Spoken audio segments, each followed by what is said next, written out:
Now sometimes when the wind's blowing and I want to fish this way, I've got this old fishing pier directly to my right. So I want to use my anchor in conjunction with this old pier to hold me steady so I can work this bank right here. Oh, wind got me. Put me a little further than I wanted. Dropped it down right beside some weeds. And a bunch of goo. Old pond scum is really coming on strong with this warmer water.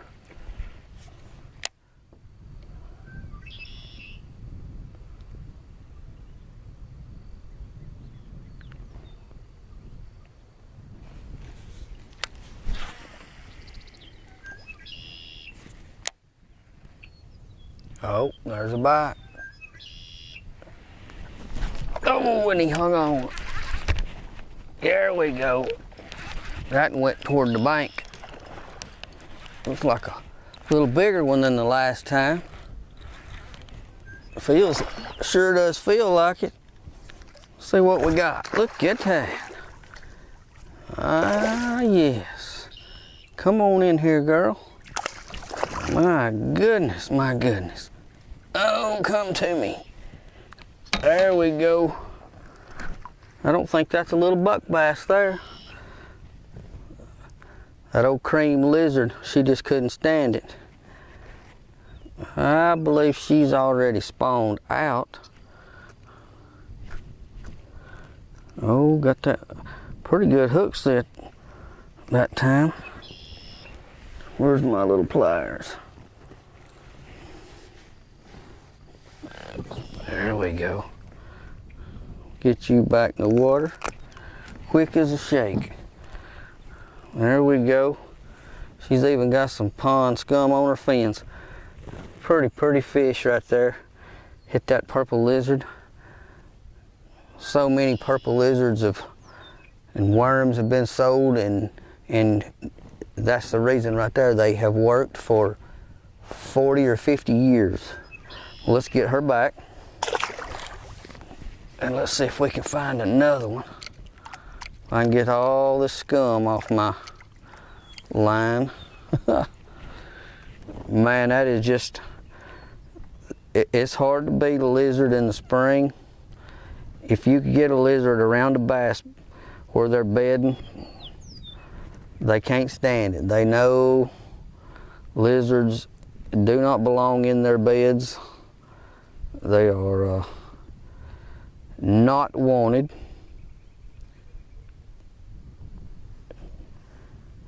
And they will often hit them violently. And they don't always hit these baits that get near their beds because they're hungry. They're simply keeping them away from their beds. They don't want their fry or their eggs messed with by any type of predator.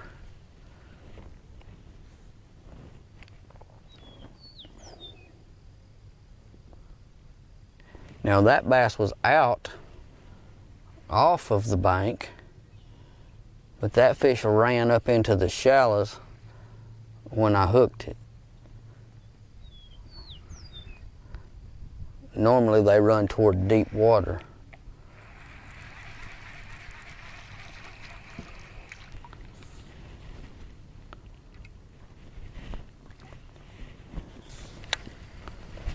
We're gonna put it back out there off the bank. That's probably a good 15 feet off the bank, maybe more, maybe 20. But that's where that fish hit and ran straight up into the weeds. And that's where that little buck bass was earlier, the first bite I had. It was off the bank, which is a little odd. Normally this time of year, these fish are darting in and out these weeds and there'd be commotion. We're getting later on in the afternoon, and I'm gonna say a little bit before dark, this place ought to just turn on unless they have not spawned out. And then it's going to be kind of hunt and peck for every little bite that you can come across. So we're going to continue to work out and out and out to the middle just to see. I just want to see kind of where the fish are concentrated the most. So far, 10 to 15 off the bank. But I have heard commotion in the weeds, so something's in the weeds. But they're not hardly interested in my floating worm, which is also invasive, and to me, I believe it represents more a little snake than it does like a fish of any sort.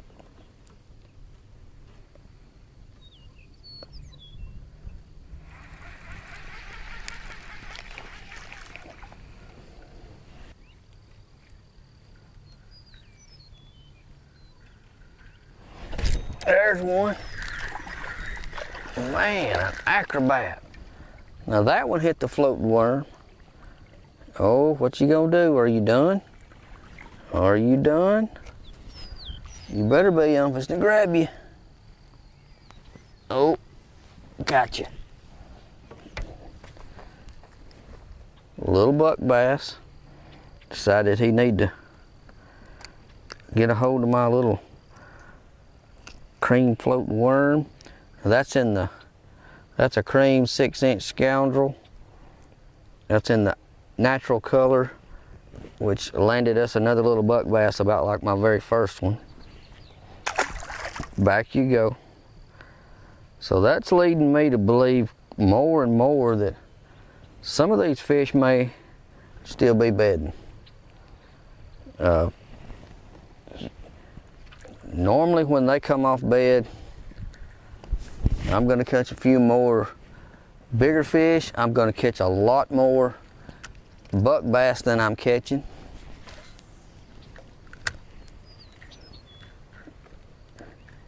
But these seem awful finicky.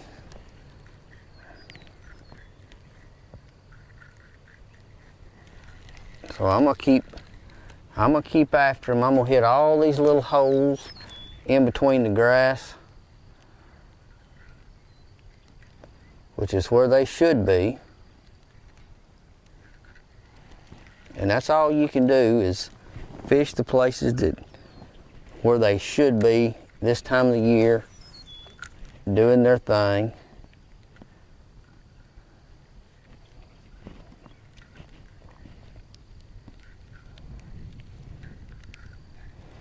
And then I'm gonna bring it back and put it in another hole.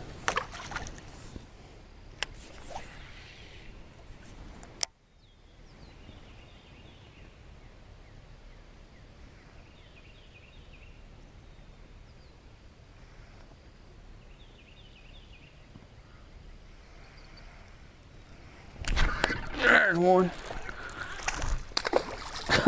Oh, that one was swimming. Swimming and swimming. Woo, where you going, girl? Come on in here. Are you done?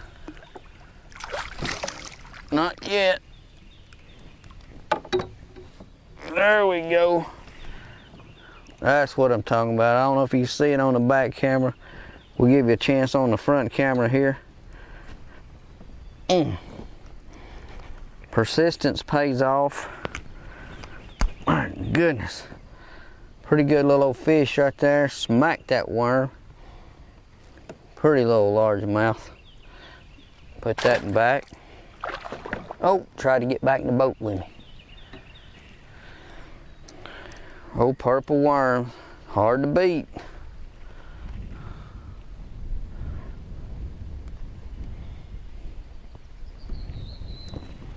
And I'm about to be in the bank. So I have to paddle.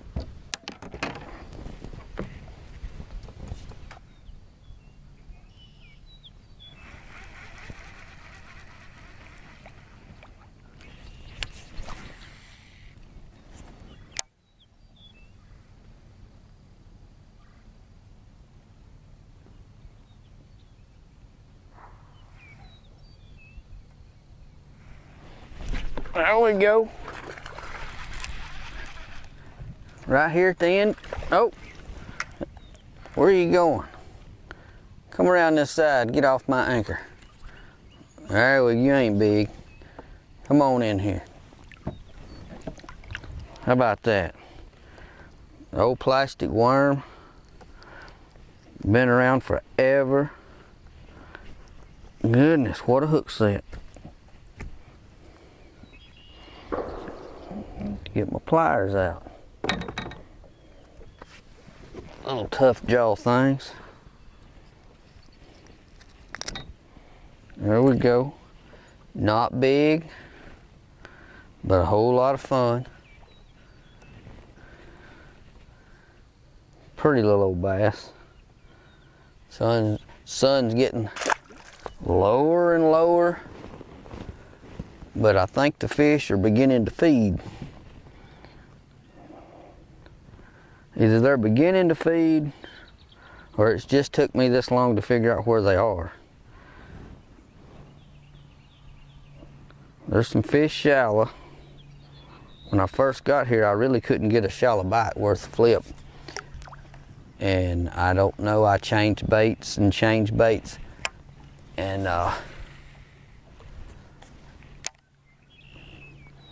basically the key, I believe, so far today has been the size of the weight. My first weight was a little heavy for these conditions. Now, if I was on Smith Lake or Lake Katoma or Lake Martin that's got a hard rock bottom, the weight I started with would have been okay. It was probably 3/8 ounce maybe. But the pond, the algae in this pond has really turned on with the warmer weather, and that weight's just sinking it down in the algae and in the mud. So I went to about an 1/8 ounce tungsten weight, which is and it's a little bullet weight, real slick, comes through the junk pretty good. I mean, if you throw across a wad of this stuff that's in the water, it's going to wad up on your line anyway, no matter what you throw. But I believe it's really helped keeping it above that matted junk on the bottom, and got a lot of it floating. Even though it's a really small weight, it's still got plenty of weight to it to allow me to cast. I'm casting a bait caster with it in the wind, and it's still working out for me.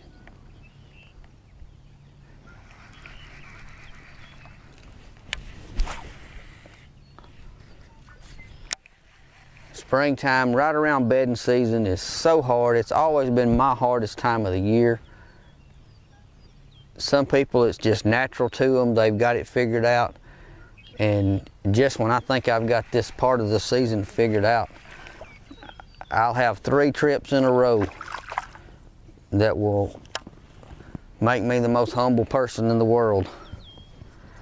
And I'll come back a month from now and won't be able to keep them off of a bait like this.